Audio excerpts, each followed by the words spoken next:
जी नमस्कार, मैं हूं विपुल कुमार और आप देख रहे हैं सूर्य विहार डिजिटल न्यूज।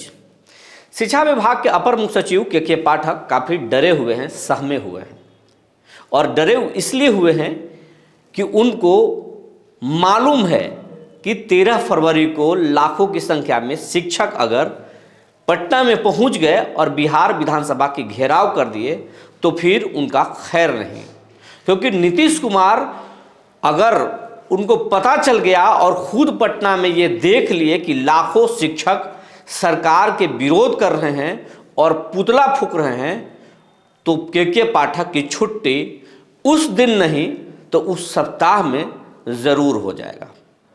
और के पाठक को इसका भय सता रहा है, इसीलिए अब 1-to-1 बिहार के सभी डीएम से बात कर रहे हैं। पत्र नहीं जारी कर रहे हैं, लेकिन 1-to-1 बिहार के सभी जिलों के डीएम से बात कर रहे हैं। खासकर पटना डीएम और पटना एसएसपी से के पाठक बात कर रहे हैं कि किसी भी कीमत में के पाठक चाहते हैं कि किसी भी कीमत में शिक्षकों को उस दिन उन्हीं के जिले में रोक लिया जाए, और अगर उस जिले से निकल गए तो पटना में इन नहीं करने दिया जाए। पटना में प्रवेश करने से पहले ही शिक्षकों की गाड़ी और रोक दी जाए और उन्हें एकजुट नहीं होने दिया जाए, प्रदर्शन करने से रोक दिया जाए। ये वही के पाठक हैं जो खुद किसी हिटलर से कम नहीं समझते हैं, खुद को हिटलर ही मानते हैं, संविधान से खुद को ऊपर मानते हैं। इसीलिए तो शिक्षकों को बोलने पर भी पाबंदी लगा दी थी, उनकी आज़ादी को छीन लिया था। लेकिन अब जो शिक्षक के पाठक के नाम भर से डर जाते थे, अब के पाठक का नाम लेकर खुला विरोध कर रहे हैं। और यही नहीं, नियोजित शिक्षक अब आर पार की मूड में है और खुलेआम ये चुनौती दे रहे हैं के पाठक को और बिहार सरकार को कि रोकना है तो रोक लो, हम सक्षमता परीक्षा नहीं देंगे। अगर आपको राज्यकर्मी का दर्जा देना है तो बिना शर्त आप राज्यकर्मी बनाइए, वरना आप राज्यकर्मी का दर्जा अपने पास रखिए। हम नियोजित शिक्षक हैं, नियोजित ही रहना चाहते हैं। के पाठक नियोजित शिक्षकों को परेशान कर रहे हैं। लगातार जब से आए हैं वो सिर्फ नियोजित शिक्षकों को और शिक्षकों को परेशान कर रहे हैं, लेकिन नियोजित शिक्षकों से काफ़ी भेदभाव कर रहे हैं। यही कारण है कि नियोजित शिक्षकों को टारगेट करके के पाठक उन पर लगातार कार्रवाई कर रहे थे और अब उन्हें जिला बदर करने के लिए और उनको फेल करने के लिए, नौकरी से बाहर करने के लिए सक्षमता परीक्षा का एक बहाना ढूंढे थे।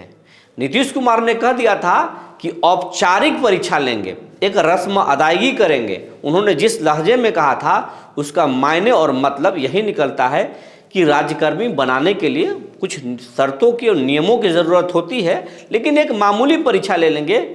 और वो जो जिस लहजे में कहे थे उसके अनुसार एक रस्म अदायगी परीक्षा का करना था, लेकिन के पाठक ने एक कठोर और कड़ा निर्देश जारी कर दिया, एक शर्त लागू कर दिया। लेकिन नीतीश कुमार को ये तमाम जानकारी हो गई है। उन्होंने कड़ी फटकार लगाने के लिए अपने मुख्य सचिव को बोल दिया है। मुख्य सचिव ने के पाठक को लिख भी दिया है और के पाठक की छुट्टी भी होने वाली है। नीतीश कुमार ने उन्हें मनाकर जरूर बुलाया था, लेकिन नीतीश कुमार जब जिसका इलाज करते हैं अच्छे से करते हैं। नीतीश किसी के आगे झुकते नहीं, झुका देते हैं।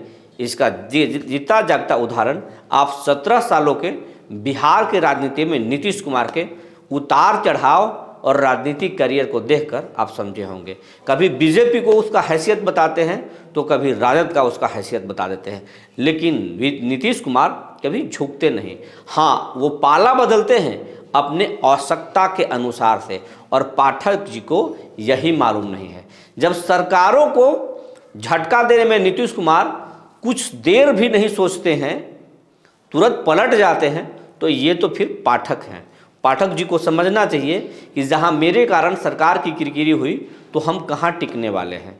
पाठक जी, आपका विदाई तो तय है। मान लीजिए आप अगर 4 लाख शिक्षकों को परेशान करेंगे तो 20 लाख परिवार के लोग प्रभावित होंगे। सिर्फ 4 लाख शिक्षकों की संख्या नहीं है, उनके घर वाले भी हैं और उनकी संख्या करीब 20 लाख है। तो 20 लाख लोग जब सरकार के खिलाफ जाएंगे तो नीतीश कुमार 20 मिनट भी नहीं सोचेंगे आपको रखने के लिए। आपको बुलाए ज़रूर हैं लेकिन स्वागत कराकर आपको भेजेंगे, और ऐसा स्वागत कराएंगे कि आप उम्मीद भी नहीं करेंगे कि इतना दुर्गति के बाद आपका विदाई विभाग से हो रहा है। तो आप आए नहीं हैं, आपको नीतीश कुमार ने बुलाया है, और बुलाकर आपको अच्छे से जितना ताली आप पिटवाए हैं, स्कूल स्कूल घूमकर जितना फूल छिटवाए हैं और जितना आप नाम कमाए हैं, नीतीश कुमार उसी तरीके से आपका स्वागत करेंगे और ऐसा विभाग में भेजेंगे कि आप गुमनाम हो जाएंगे। ये आपको समझना चाहिए। के पाठक को भी ऐसा लग रहा है और इसीलिए वो लाखों शिक्षकों को 13 फरवरी के दिन पटना आने से रोकना चाहते हैं, और इसीलिए हर जिले के डीएम से वो लगातार गोपनीय बात कर रहे हैं और उनसे आग्रह कर रहे हैं कि 13 फरवरी को स्कूलों की जांच कराइए, और स्कूलों की जांच 13 फरवरी के कराने से पहले इसका एक प्रॉपर माहौल तैयार कीजिए। नियोजित शिक्षकों पर दबाव बनाइए, शिक्षकों पर दबाव बनाइए ताकि वो नहीं आ सके। तमाम डीएम को कह रहे हैं कि आप अपने एसडीएम को टाइट कीजिए, अपने डीओ को टाइट कीजिए, सबको टाइट कीजिए, चाहे जो तंत्र लगता है वो तंत्र लगाइए, लेकिन आप शिक्षकों को रोक लीजिए।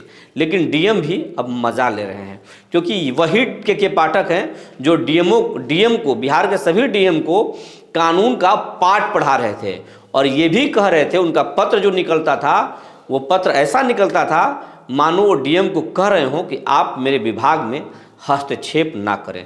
तो डीएम भी अब मज़ा ले रहे हैं कि आपका विभाग है, आपके विभाग के खिलाफ आंदोलन हो रहा है, आपके खिलाफ आंदोलन हो रहा है, अब आप अपना खुद समझ लीजिए, हम शिक्षकों को क्यों रोकेंगे।